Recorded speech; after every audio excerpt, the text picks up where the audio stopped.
worship the Lord most every day. I go to the temple and I just want to stay, to hide from the hustle of the world and its ways. I love to live on a mountain top and be fellowshipping with the Lord. Love to stand on a mountain top, cause I love to feel my spirit soar. But I must come down from that mountain top to the people in the valley below. They'll never know that they can go to the mountain of the Lord. They can go to the mountain, yeah. Now praising the Father is a good thing to do.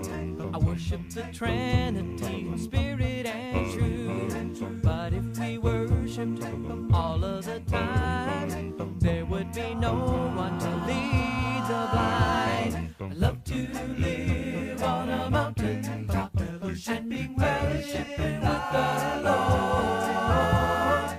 Love to stand on a mountain top, cause I love to feel my spirit soar.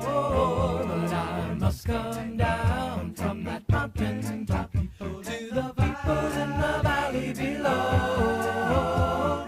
They'll never know that they can go to the mountain of the Lord.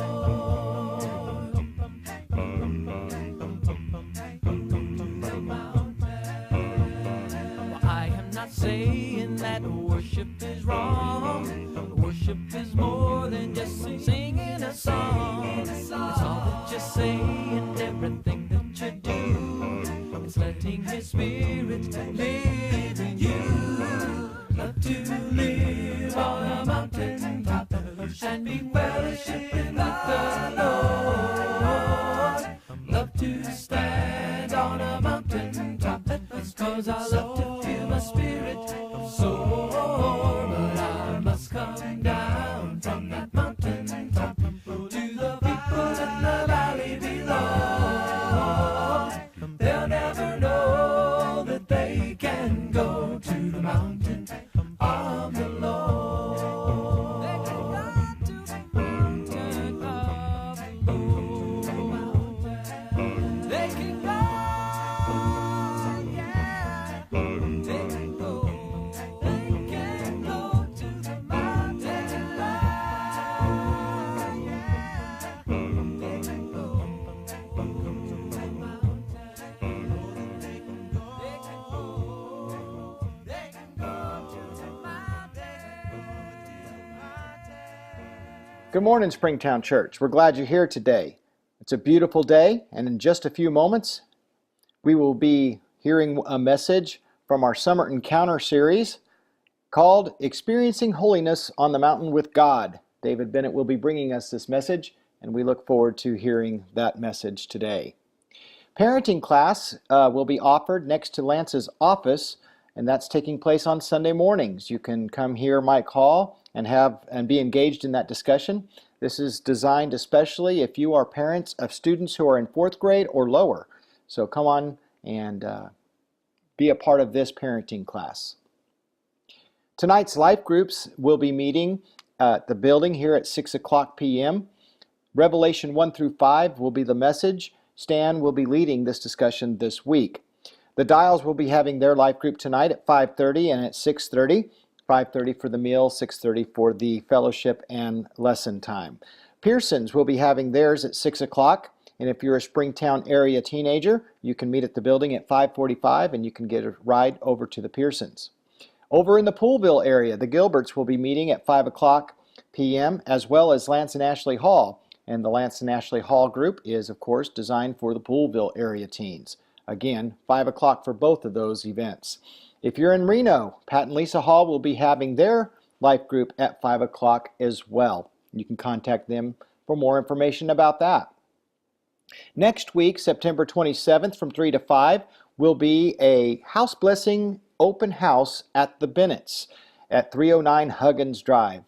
Your presence will serve as your gift of blessing. There will be a formal blessing ceremony taking place around 4 o'clock at the Bennett home, and you're requested to bring a written blessing for their home, that God's will be done in the home and from the home. Fall Family Campout will be taking place at Mineral Wells State Park, October the 2nd through the 4th. You can get your reservations made as soon as possible before the campground fills up. Mission Sunday is coming up October 11th. If you will, pick up change cans in the foyer and start putting your coins in those cans and prepare your hearts for the gift to missions. October 23rd through the 25th, the Aggies for Christ will be serving in our area, and they are needing some housing. So if you will, start thinking about this right now, and we'll get you plugged in as to what students you might have here when that day comes. Today our Mission Sunday focus will be on the Kenyan Prison Ministry, and here is the presentation that Judy Jennings has put together for us. I was in prison and you visited me. The Kenyan Prison Ministry is bringing good news and hope to the hopeless, following the words of Jesus in Matthew 25:36. We were introduced to this ministry through Judy Jennings, as this effort has been a passion of hers.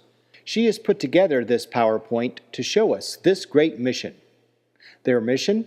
To provide the good news of salvation through the gospel of Jesus Christ to those serving time in prison. Believing that no life is beyond the reach of God's power, Eric and Ismail are taking the gospel to the prisons. One of the prisons they minister to is the Kericho Maximum Prison. Eric and Ismail go where others fear to go. They teach in the midst of suffering, surrounded by noise, concrete, iron bars, and razor wire. There they offer hope to the hopeless. Besides this teaching, they also sing praises to God. There continues to be hearts that are touched by the message, and prisoners have given their lives over to God. The same is true in the Scoc Minimum Prison, where many of the same activities take place: preaching, singing, praying, and touching hearts with the message of the Word. Here is Eric. Eric, doing what he does best. Preaching the gospel. God hears the prayers of those who ask for forgiveness. And just last month, this picture was taken as prisoners were praying and repenting of their sins. There is also a women's prison in Kericho that they minister to as well, and many of them having to care for their babies while in prison. But through this work, the gospel is being presented, and these women are turning their lives over to God. Here's one such story. Immediately after her release, Florida came to the church building and asked to be baptized. And the ministry doesn't stop once they have been released from prison. What else does Eric and Ismail do? Eric and Ismail spend many hours counseling the ex-prisoners and their families to ensure a smooth transition back into the family and community.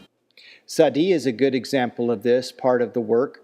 Once a criminal, he is now a barber in his village, and his parents and the villagers are also very proud of him.